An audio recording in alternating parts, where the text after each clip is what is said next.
Hey gang, Ronan here. Welcome on back to the Cade and another episode of Suckerpunch Sunday, where we do an explore into classic fighting and fighting platform-based games from the 3rd, 4th, 5th, and 6th generation. And boy, oh boy, have we picked an odd duck out of the rack this week.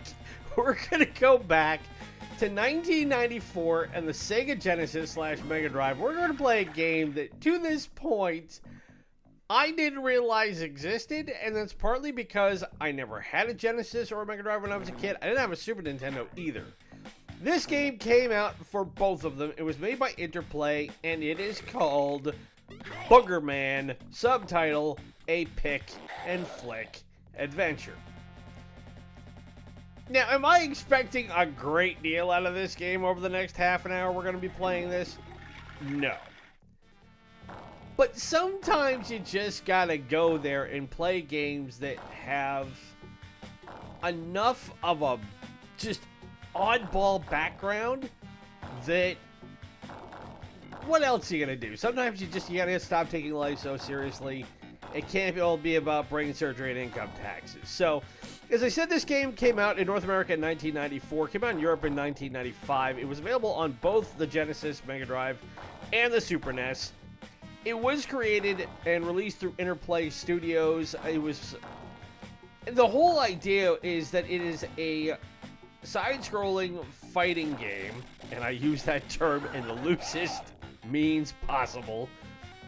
And over 20 levels, you as our intrepid hero, and I'm not kidding, Boogerman, have to fight your way through areas like this one called the Flatulent Swamps and get to the final boss at the end. Now, this game is not super complicated to play. Your primary attack button is the A button, which allows you to throw pebbles, or actually what it is, it allows you to flick boogers at people. Your jump button is B, and then you can pick up these items here, these plungers that will give you extra points at the end of the level. You see these spots here, and you press down and you can dig for special items.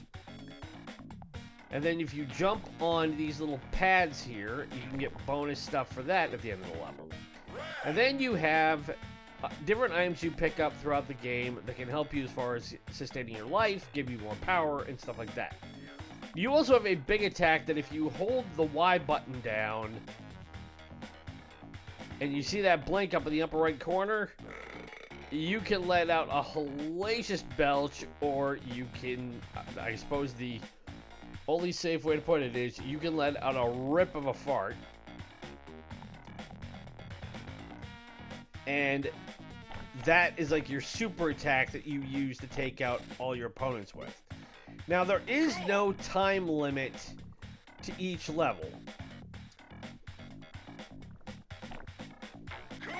And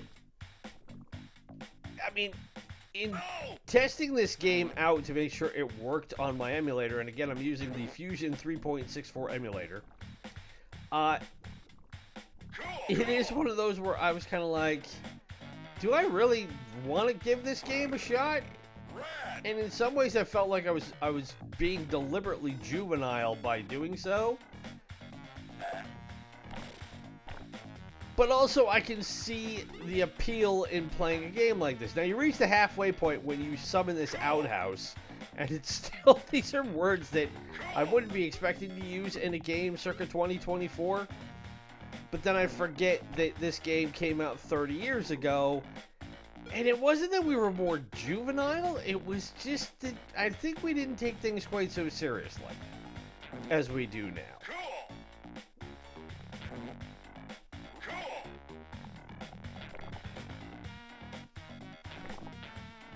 I mean, this is the sort of thing I would genuinely expect to see in an episode of South Park.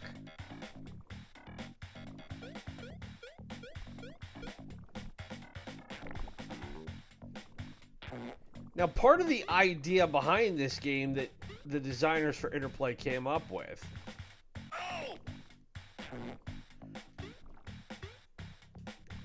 was that they wanted to come up with something that was in some ways almost a response to Disney's Aladdin, in that it had a similar type of animation aesthetic, but obviously much, much, much different subject matter. But the levels aren't significantly hard. And as you see, we got bonus points for the plungers and for the little pads that we jumped on. And now we've got to make it through level 2. Now, in terms of how this game has held up over the years, it has an aggregate game ranking of about 70%. And on the MegaDrive / Genesis, it ranks at about 69%. And on the Super Nintendo, it's 73%. But in looking at both, graphically, there really is near as makes no difference in terms of graphic quality. So it truly was a coin flip over which version I wanted to try. I have had people, and this came up when we tested UN Squadron a while back, that I did get a little bit of stink from some people saying, well, if it was available on multiple consoles, why don't you play it on multiple consoles? Part of that is because of time constraints, and part of it also is because it can be a matter of just not having the amount of time necessary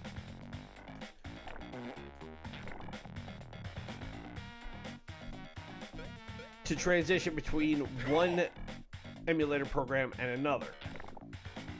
At some point, though, and it was a valid point that was worth exploring, something I am thinking about is trying to figure out a way where we can do comparative episodes of different games that appear on various consoles. Because there is no real surprise that there is so much carryover between, especially in the 80s and into the 90s. Ouch. And I ran right into somebody who I had no earthly business dealing with. But as I was saying, it was something that we'll probably explore the further along we go. But the logistics of it is stuff that we haven't figured out yet. Anywho.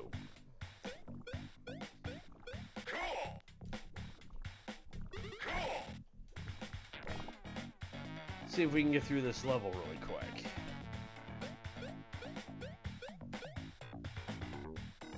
Didn't find anything there.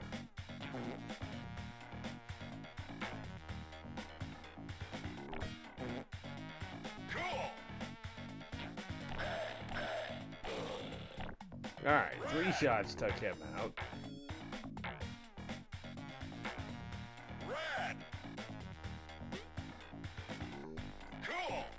You can tell this is very much a 90s game in terms of the nomenclature that these characters use.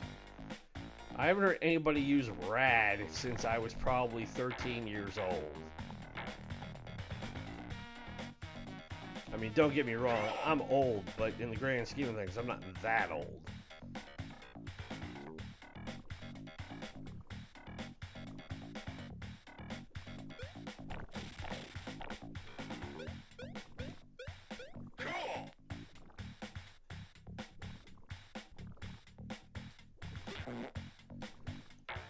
Whoop, pop up here.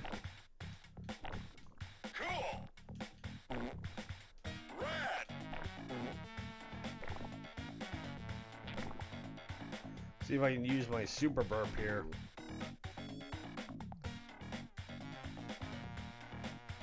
Come back here, mate.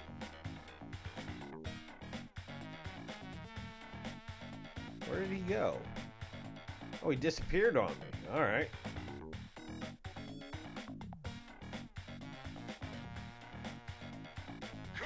Whoa.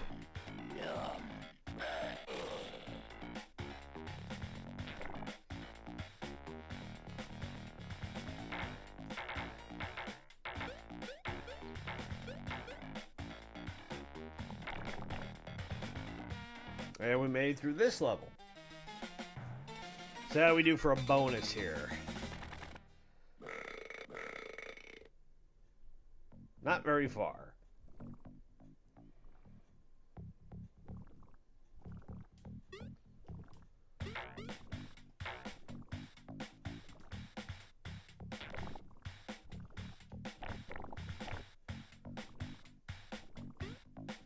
So it looks like we have to be careful with, whoa, ghosts out here.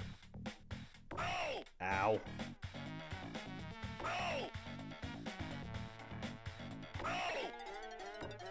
Well, I was trying to super burp him. It didn't get far enough to do so. I apologize for the intermittent sniffles, by the way. I made the mistake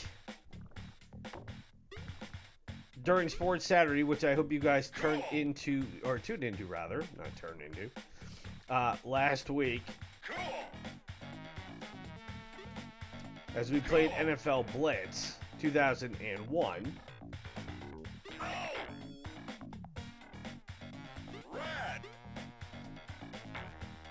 But I made the mistake of saying that I managed to get through last weekend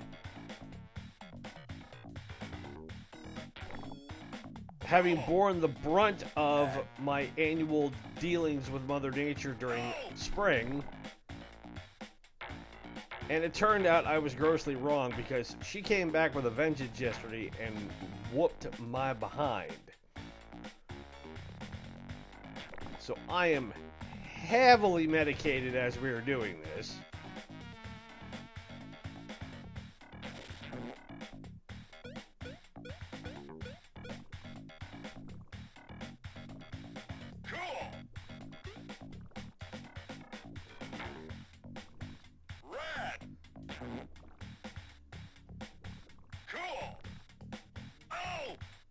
Whoops.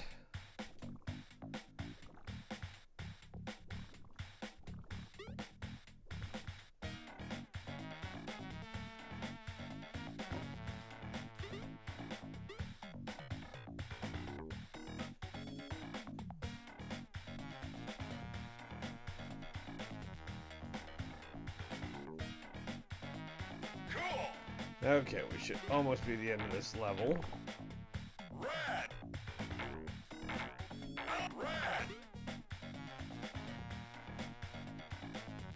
There we go. Looks like that, we're through level 3.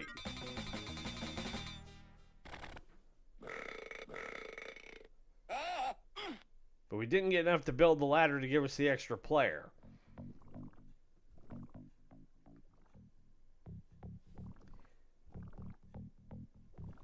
Now, in their review of this, GamePro said that the Genesis version, while positive, as disgusting as Boogerman can be, and as fun as a video game, it's as fun as a video game can be to play. And it comes off as a parody of Aladdin, which had been released a year before, with extensive, challenging levels that take you up and down, left and right, and in and out of distant areas. Which, ooh, as I drop right into a pair of guys. And that's the end of this run, but we do get passcodes, which is good to remember.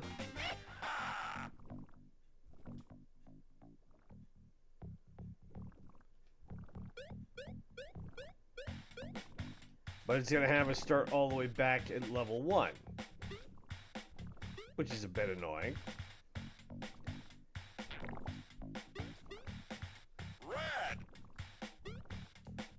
Let's see if I can burn through this really quick.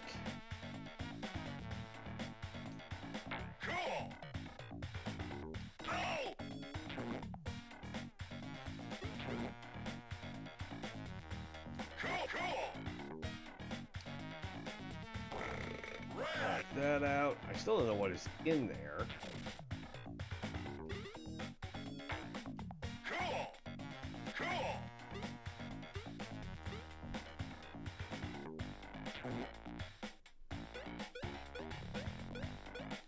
There's something worth picking up.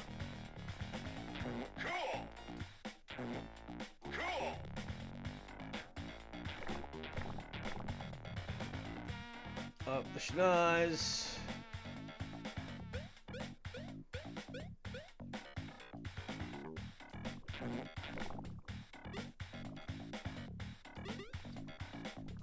And this time we'll go down the can and see what is on the back end over here. Which is not something I should say when I'm dealing with going down a toilet, I just realized. Red.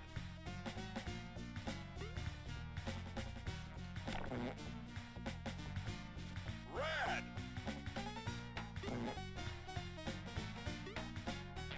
Cool. Cool. There's something big and unpleasant down below me. I'm not going to worry about it because I'm going to go right back to the regular world.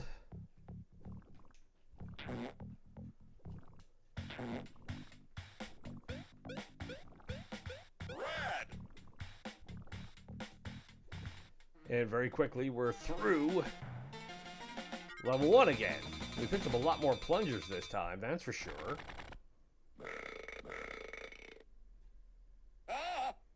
But we still didn't end up with enough that we're able to get an extra life. Now, one of the more bizarre things about this game, is if there isn't enough of them, is that a poll in 1994 named Boogerman the grossest character of the year by EGM, and then about 13, 14 years later, IGN nominated Boogerman as the third worst character ever created. I don't know what they were expecting if you have a character with that numbed plume.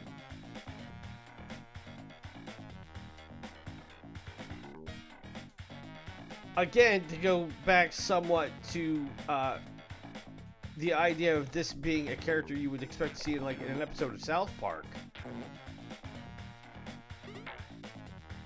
That's almost like looking at Mr. Hinky and going, well, what the heck did you expect him to be when you finally understand exactly what Mr. Hinky was?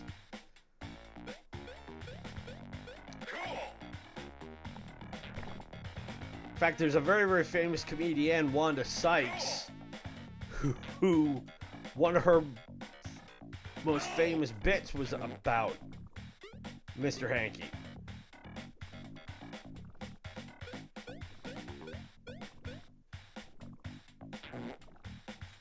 Red.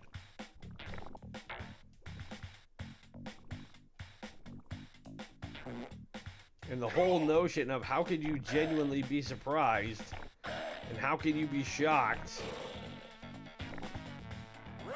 that somebody thought to create a character like that. Now,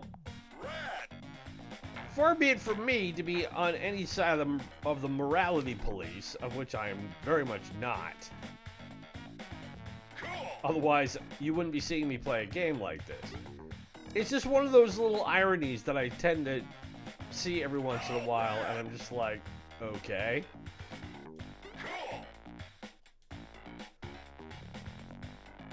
It's like, you should have caught us at better times. We were purists back then. Even though we weren't.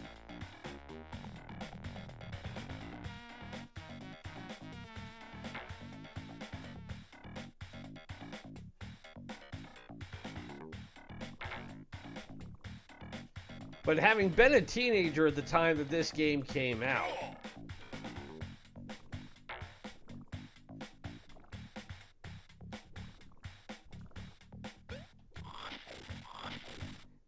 it is one of those where I sit there and think, wow, when I was 14, 15, 16, is this a game that I would have actually gone out and bought?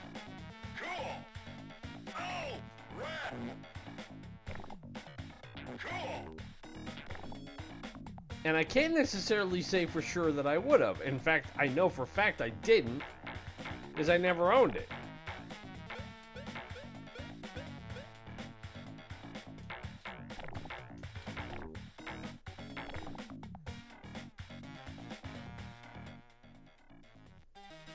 As we get back through level 2...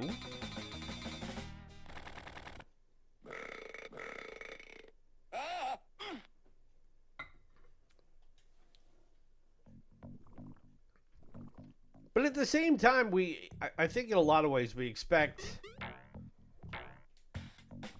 A lot of people expect things like video games to be no different than any other medium, in that we expect a certain amount of decency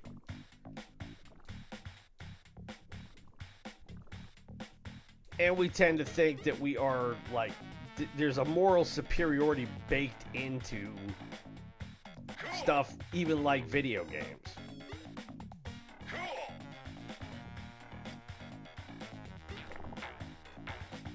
Which is kind of silly. I get it. In theory, I get it.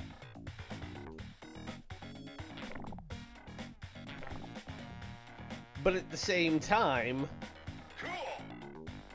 you're talking about a medium that came up with things like, I remember when I was a kid, one of the most risque titles anybody ever heard of was one called Leisure Suit Larry.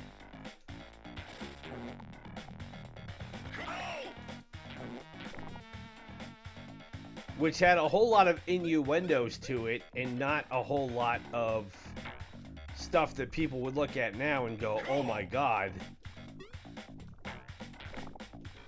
It's the end of Western civilization as we know it, which in my lifetime I've heard that declared about a great many things.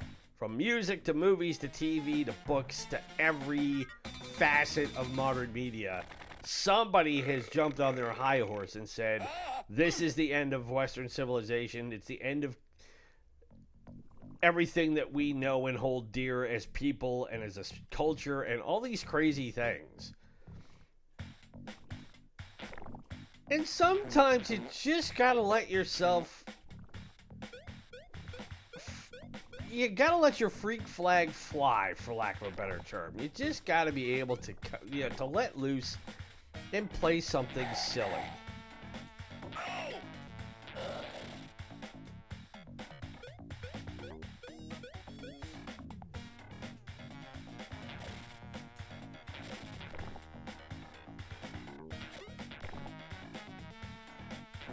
Because ultimately, where's the harm in it? Yes, this game is designed to be tremendously juvenile.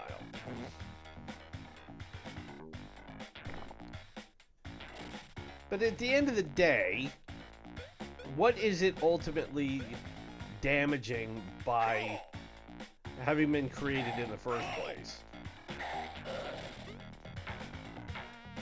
Nothing severe.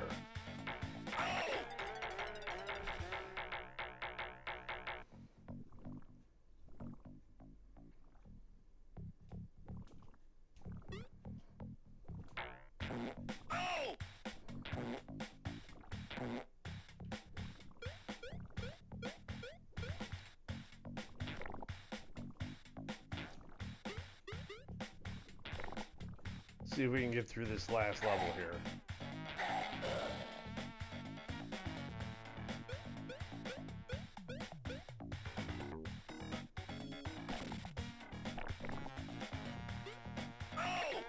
Ah! Thought we were going to get further than that. So we got one more crack at it. Which is good because we're closing in on about half an hour. Oh, I dove right into that, and just like that, we are toast.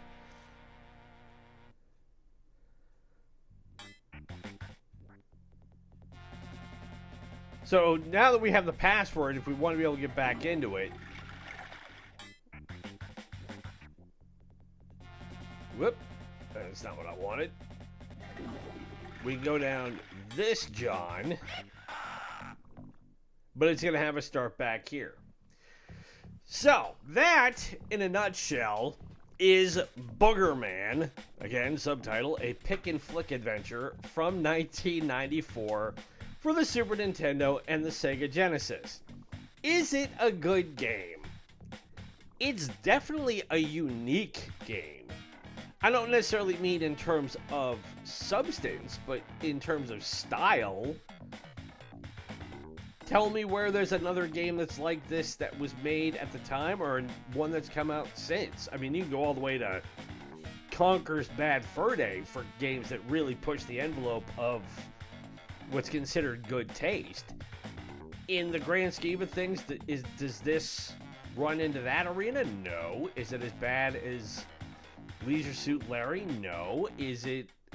I mean, there's a lot of games that are out there that are far more risque and far more, for lack of a better term, gross than this.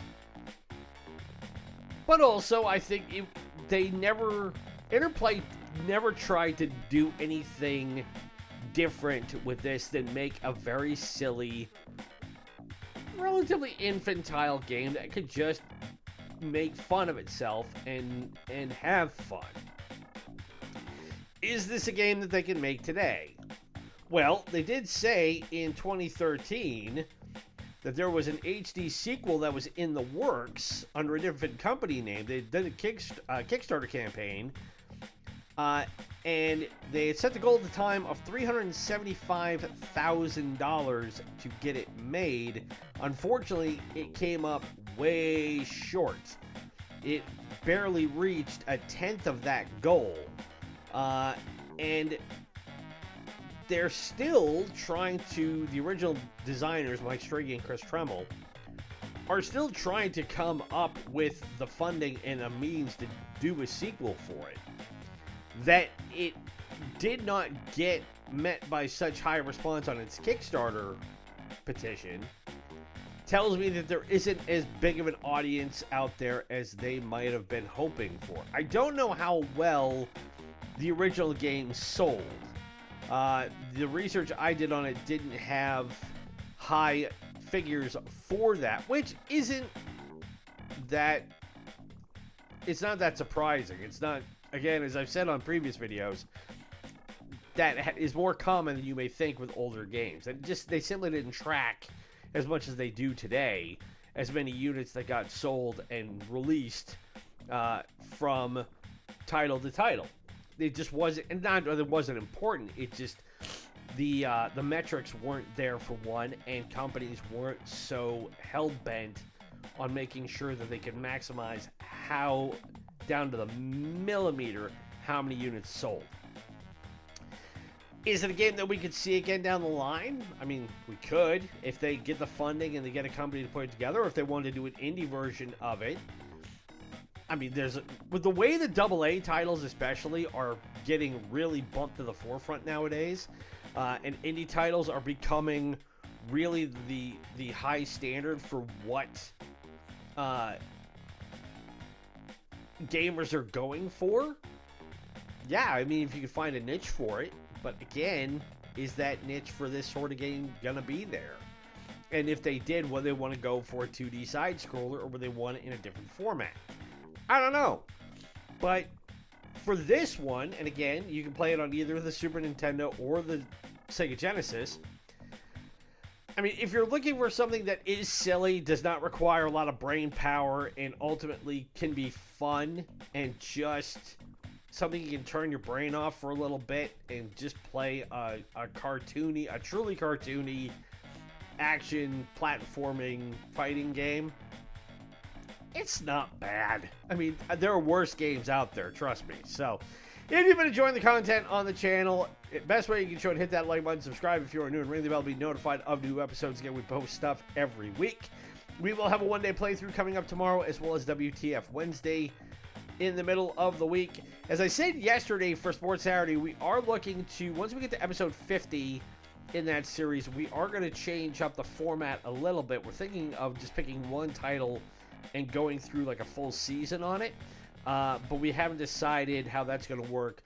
We are narrowing it down. We should have our final decision, and we should start recording our next standalone playthrough by the middle of May. We've pretty much got our final decision. We're going to make that this week, and then it's just a matter of scheduling it in, booking the recording time, because we got to do a lot of that stuff in advance if we're going to put content out. So just bear that in mind, but we should have an announcement by the end of this next week. Be sure to follow us on social media through Instagram or Threads. Everyone is Retrocade. Help spread the word about us. Can help us continue to grow our subscriber base, and we can make this channel bigger and better going forward. Again, thank you to everybody who has subscribed so far and has helped comment and helped guide the ship on the directions we want to go. We've already almost doubled our output as far as subscriber base in the last 5 calendar months. And we're already closing in on 300 episodes that we've recorded, which means we've already put together 100 so far through the first 5 months of 2024, which, all things considered, is a hefty amount of content for a channel that is this small. Again, we're only a couple of people. It's very much a cottage industry. So we do what we can, and we try to make sure we can get it out as often as we are able. And if there's a game you would like to see us feature from the Nintendo Entertainment System, the Super Nintendo, Sega Master System, Sega Genesis, or Mega Drive, SNK, Neo-Geo, Nintendo 64, Sega Saturn, Sega Dreamcast, PlayStation 1, or PlayStation 2, leave it in the comments below or drop me a line on social media. It can be any game from those consoles that you want. My name is Ron. It's been great to spend this Suckerpunch Sunday with you. Be safe, be well, happy gaming. We'll talk to you tomorrow for our next one-day playthrough. Bye.